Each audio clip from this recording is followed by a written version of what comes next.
Maintenant, nous appelons le professeur Maroun Abou Jaoudé de Beyrouth, et qui est un grand ami de Jean-Pierre Arnaud, et qui va venir nous parler, et qui est venu de Beyrouth, nous parler de la place de la thérapie d'induction dans la greffe rénale chez les patients demi-haplotypes à bas risque immunologique. Bonsoir. Merci beaucoup, M. Mar. Merci pour les dirigeants de votre société ou académie de me donner l'opportunité de venir ici à Paris et de partager notre petite expérience concernant la greffe rénale et le traitement d'induction dans cette pathologie. La question de notre étude, est-ce qu'il faut induire ou non par les agents biologiques toute greffe rénale? Pour certains, il faut le faire pour tous les patients. Toute greffe rénale, on devrait donner une certaine induction, alors que d'autres le donnent juste pour les patients qui sont à risque élevé de rejet. Quand on regarde les recommandations internationales qui ont été données par le KDIGO, ils disent que pour les patients à bas risque, il faut toujours donner ou induire au cours de la greffe par des anticorps antirécepteurs interleukine 2. Et il faut donner de la thymoglobuline pour les patients qui sont à haut risque. Mais quand ils définissent les patients à haut risque, voici toute la liste qu'ils donnent, ils disent que les patients qui ont un mismatch élevé entre l'honneur et le second. Mais c'est quoi le mismatch? Est-ce que c'est 3, 4, 5, 6? Ce n'est pas précisé. D'autres choses, ils disent quand il y a un PRA, un panel reactive antibody, les anticorps anti-HLA élevés. Mais c'est quoi élevé? Est-ce que juste être positif, plus que 20%, 50%? Et quand on regarde la littérature, on voit que pour certains c'est plus que 20, d'autres plus que 50%. Ce n'est pas bien éclairci.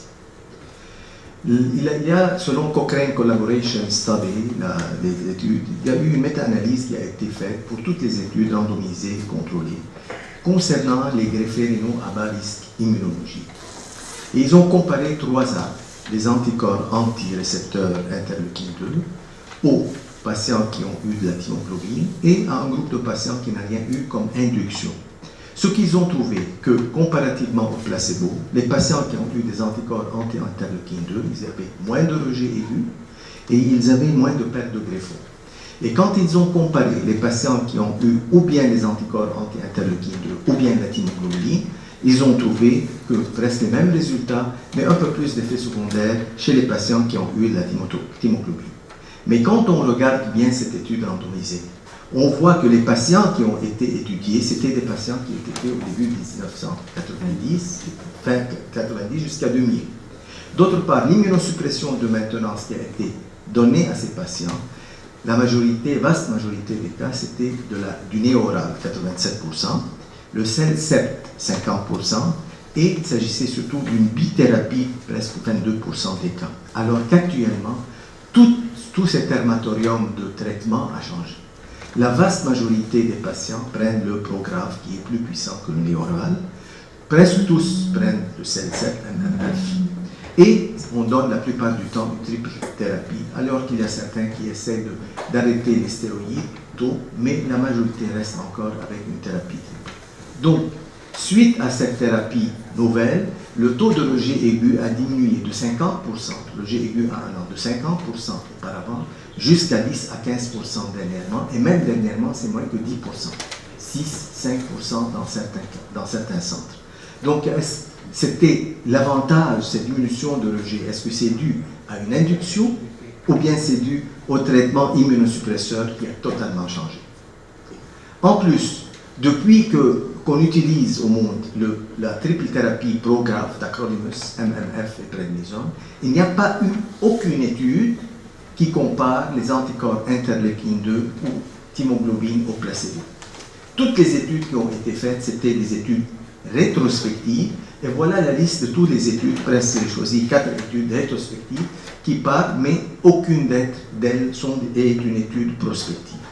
Il y a eu une seule étude qui s'appelle l'Osaka Trial, qui est une étude randomisée, contrôlée, qui a porté sur 1251 patients, mais qui a étudié les patients qui ont reçu le tacrolimus, que ce soit le standard Prograf ou bien le prolonged release, la forme prolongée, avec le CELCEP et la prednisone, et tous sans induction. Ils ont trouvé que vraiment le taux de rejet a nettement diminué Donc, ils disent que où est la place de l'induction chez ces patients-là. C'est pourquoi nous autres, grâce à d'autres circonstances que je vais mentionner durant ma présentation, on s'est dit, les patients qui sont semi-haplotypes, entre frères et sœurs, ou bien entre les parents et les enfants, qui sont à très bas risque immunologique, aucune condition d'hypersensibilisation, est-ce que vraiment faut-il leur donner cette thérapie d'induction? Ou bien aller directement vers l'immunosuppression de maintenant? On a révisé nos cas, nos dossiers. On a trouvé 70 greffés rénaux, tous adultes, donc plus que 18 ans, qui sont semi-haplotypes, tous des donneurs vivants parce que les donneurs cadavériques chez nous sont limités, avec un PRA moins que 20%. C'est la définition qu'on le prend dans notre région. Et depuis qu'on fait le DSA, les anticorps spécifiques antidonneurs devraient être à 0% pour les considérer vraiment à bas risque. L'étude, on cherchait deux choses. On cherchait les premiers points finaux qui sont le taux et la sévérité de l'OGU, la survie actuarielle du greffon à 1 et 3 ans et la fonction du greffon à 1 et 3 ans. Les autres points, deuxième point finaux qu'on recherchait, le taux et le type d'infection, le taux de complications chirurgicales à 1 an, le taux de malignité, le cancer, et la survie actuarielle du patient à 1 an et 3 mois, 1 an et 3 ans. L'étude a porté depuis septembre 1998 jusqu'à décembre 2014, suivie de 36 mois, je m'excuse, dans l'abstract c'est écrit 1 an, mais c'est 3 ans, et basée sur la présence d'une thérapie d'induction. On a trouvé 25% qui ont reçu une certaine induction, et ils ont été comparés à 45 patients qui n'ont eu aucune induction.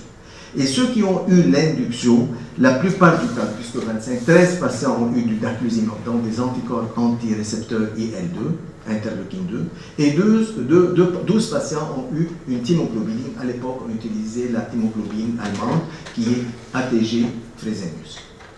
Maintenant, on utilise le thymoglobine.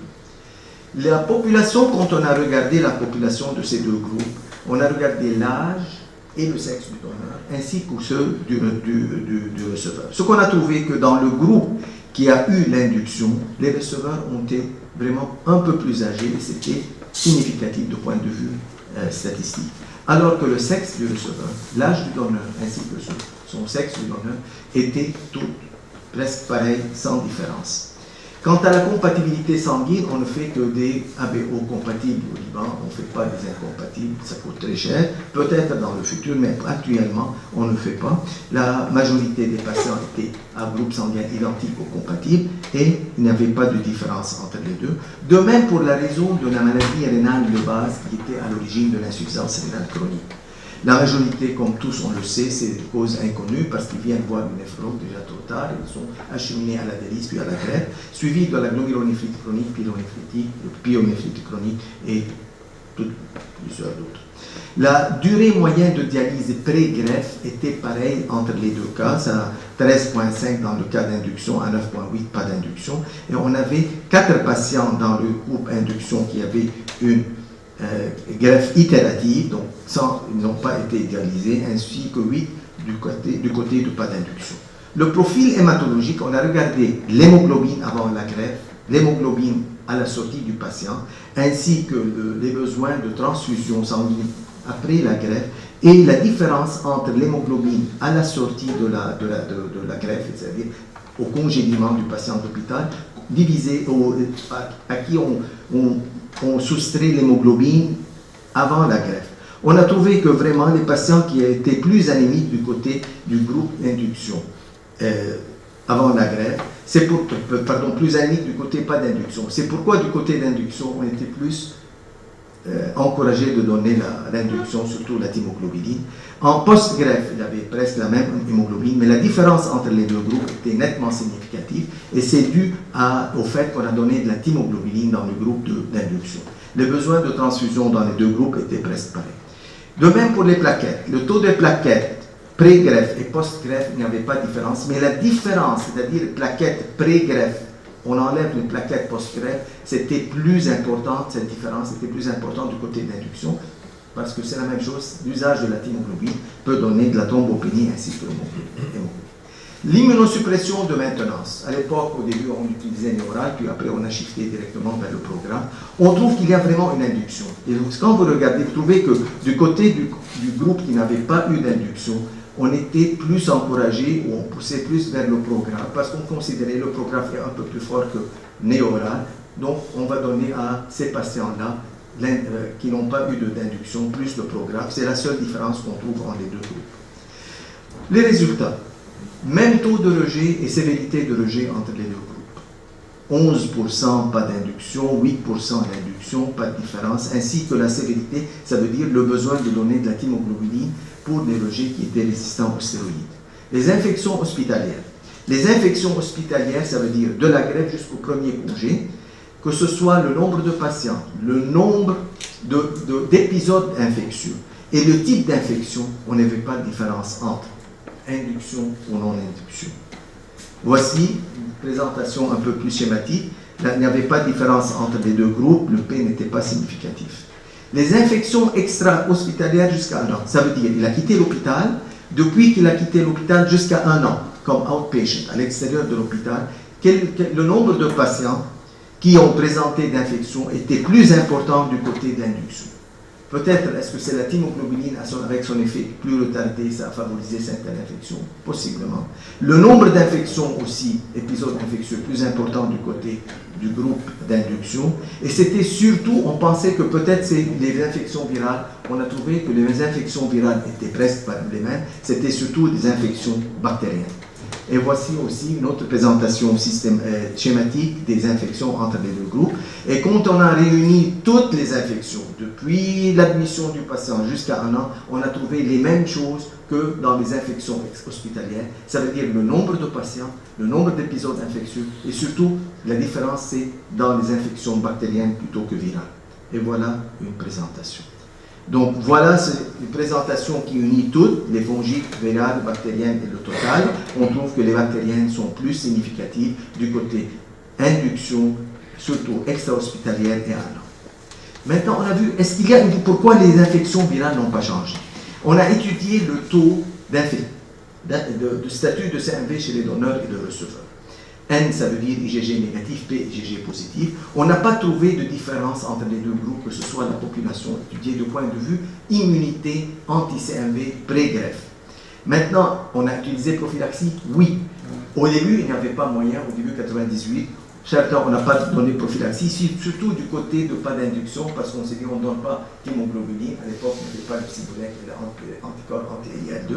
Alors, on ne donnait pas d'induction, mais puis après, on a viré vers le Val-Acyclovir, Valtrex, puis après, dernièrement, depuis des années, c'est le Val-Ganciclovir, le Valcycle, qu'on le donne systématiquement à nos patients. Et on a trouvé que vraiment, les gens qui ont eu l'induction ont été plus sujets à être couverts par une prophylaxie anti-cytomégalovirus que ceux qui n'ont pas eu d'induction. Et peut-être c'est la raison pourquoi on n'a pas eu de différence entre les deux groupes. Ainsi, vous voyez qu'on n'a pas eu plus de maladies à CMV de deux groupes. Le type d'infection, ceux qui ont eu la CMV, c'était surtout gastro-intestinal, que ce soit une gastrite ou une colite. Et le timing, c'était presque les premiers 6 mois après la greffe. L'évolution intra-hospitalière, la durée d'hospitalisation était aux alentours de 11 jours dans les deux groupes et le taux de delay de greffe function, c'est-à-dire fonction retardée du greffon, c'était presque aussi non presque identique, 0% comparé à 4,4%, mais ce n'était pas significatif. Fonction du greffon. Vous voyez, on a étudié la créatinine sérique, que ce soit au congé, 1 mois, 3 mois, 6 mois, 1 an et 3 ans. On n'a pas trouvé de différence entre les deux groupes, c'était presque pareil. À 3 ans, on a une créatinine sérique presque de 1,2. Et voilà une représentation schématique entre les deux groupes qui montre qu'à 3 ans, ils sont presque pareils.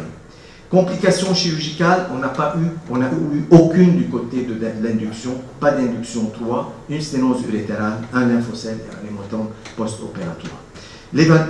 L'évolution à 1 an, pas de différence entre les deux groupes, que ce soit la survie actuarielle du greffon et celle actuarielle qu'on enlève excluant la mort. Ça veut dire graft survival excluding death. C'est ce que je l'ai excusé pour la translation traduction.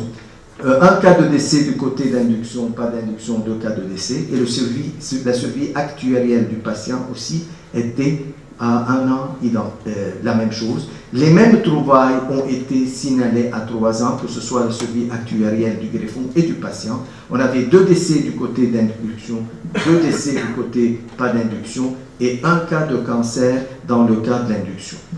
Voici la survie à 1 an et 3 ans, que ce soit du greffon ou du patient. Les décès dans le groupe d'induction, j'ai dit 2, 1 à 9 mois après la greffe de cause inconnue. Il vivait à l'extérieur, on l'a trouvé chez lui mort, on ne sait pas pourquoi, il était en Chine. 30 mois après la greffe d'un kyste.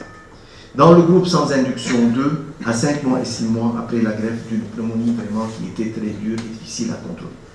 Cette diapositive, vraiment, c'était à la base de notre étude. On a vécu vers les 2005, 2006, 2007, une période un peu difficile au Liban, à cause de la guerre entre le Liban et l'Israël. On n'avait pas eu accès à aucune induction grâce au siège auquel on a été sujet. Alors on s'est dit, voilà, on n'a plus d'induction. En plus, les restrictions budgétaires qui ont été imposées par notre ministère de la Santé. Et vous voyez ici le prix. Pour un patient de 80 kg, si je dois donner de la thymoglobuline Xenius, ça devrait nous coûter $1,810 US. Si on devrait donner le basiliximab, qui est le seul anticorps récepteur IL-2, ça devrait nous coûter $3,240 US. Voici un médicament. Et pour le ministère de la Santé, tout le package est fixé à $13,500. Donc si vous enlevez ça, il reste l'immunosuppression de maintenance, les honoraires des médecins, des chirurgiens, des médecins, les dialyses, tout le séjour. Alors, ça ne marche pas. Alors, on s'est dit, puisqu'on a ces restrictions, essayons que ce groupe de patients n'ait pas donné de l'induction. Et voilà cette étude-là qu'on a donnée, que je vous ai présentée, je vous ai présenté les résultats. En résumé, pour l'induction, l'âge du receveur était un peu plus élevé, taux d'hémoglobine avant de la greffe plus, différence d'hémoglobine et de plaquettes, immunosuppression plus du côté néoral, prophylaxie anti-CMV, les infections hospitalières étaient plus élevées et surtout bactériennes. Alors que la seule différence en faveur de pas d'induction, c'était financier. Donc, pas de différence concernant taux et sévérité de rejet aigu, durée d'hospitalisation, taux de fonction prolongée ou retardée du greffon, taux d'infection à CMV, taux de cancer, taux et type de complications chirurgicales à 1 an, fonction du greffon à 1 et 3 ans, survie actuarielle à 1 et 3 ans de la survie du greffon excluant la mort et la survie du patient. En conclusion, la thérapie d'induction chez les greffés rénaux à bas risque immunologique et semi-apoptique n'est pas une nécessité absolue. Les faiblesses de cette étude sont le nombre peut-être limité de patients et le besoin d'avoir une étude prospective randomisée. Toujours, on doit peser, on donne plus d'immunosuppression, moins de rejet, mais plus de cancer, d'infection, de toxicité médicamenteuse et de prix. Si on diminue l'immunosuppression, ça coûte moins cher, on a plus de rejet. Et merci beaucoup.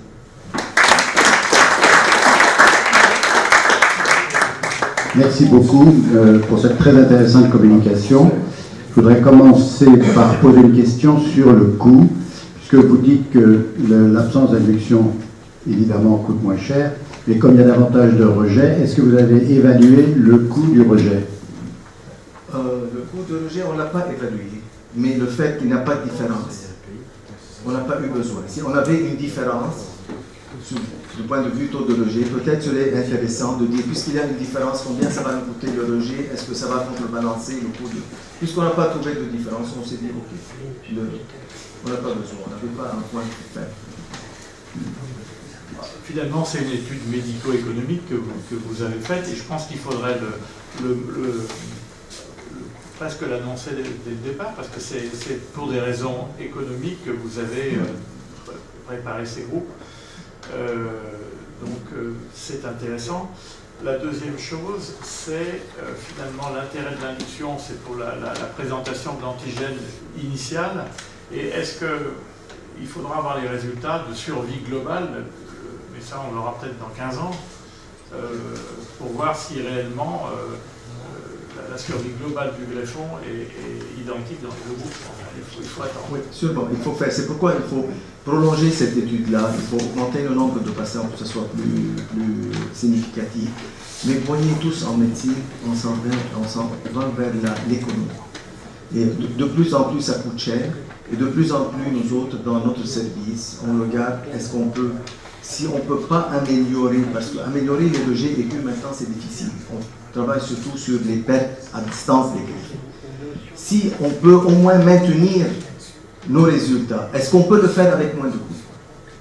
C'est tout l'exercice économique qu'on est obligé de le faire, parce que la médecine devient de plus en plus chère et les restrictions budgétaires, ça vraiment nous cause des problèmes de continuer à traiter certains patients.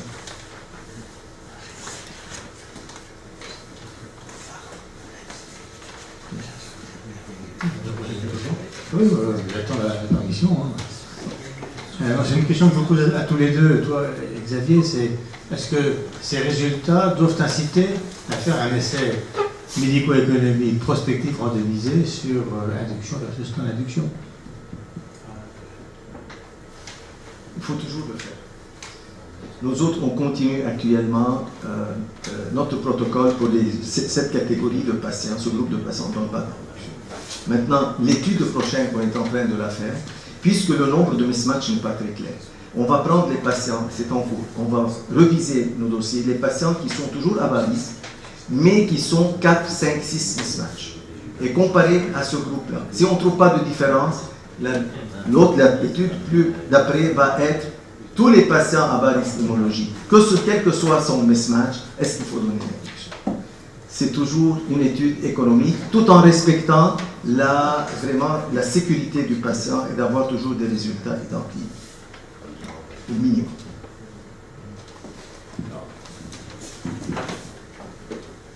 Il est vrai qu'en Europe, en France en particulier, mais enfin en Europe, on a moins le problème de coût, parce que même si c'est bien sûr existant, mais 3 000 euros, ou 3 000 $ pour un patient, finalement ça fait, sur plusieurs années de survie de greffon, c'est assez négligeable.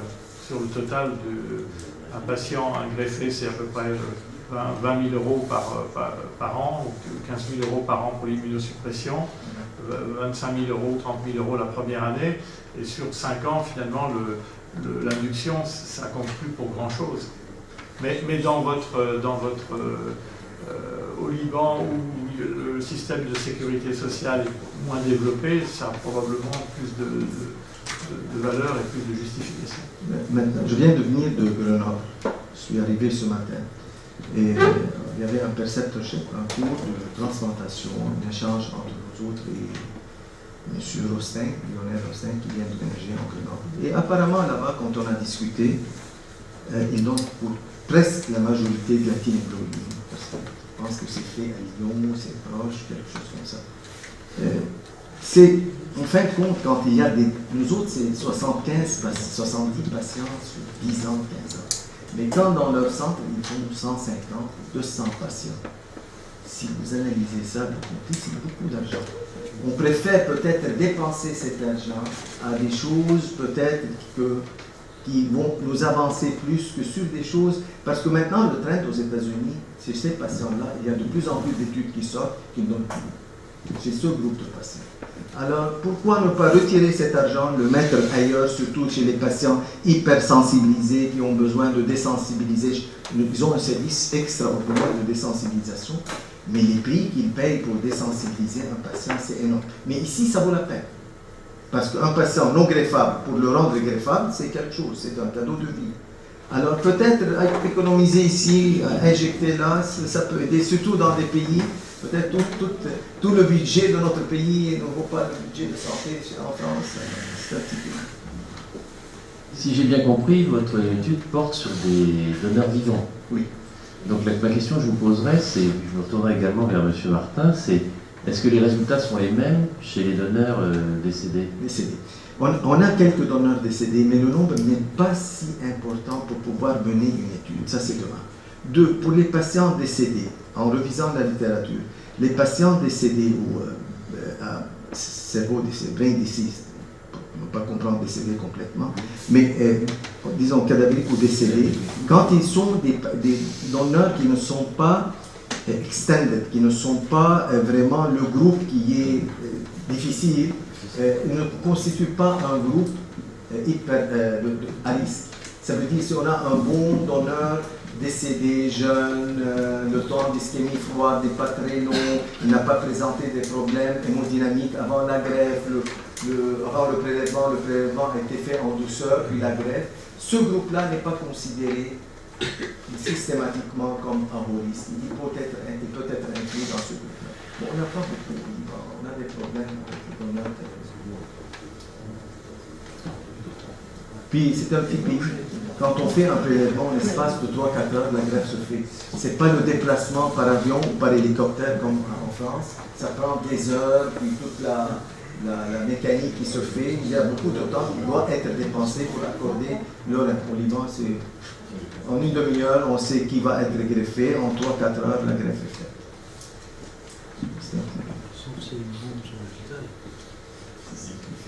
Pas d'autres questions?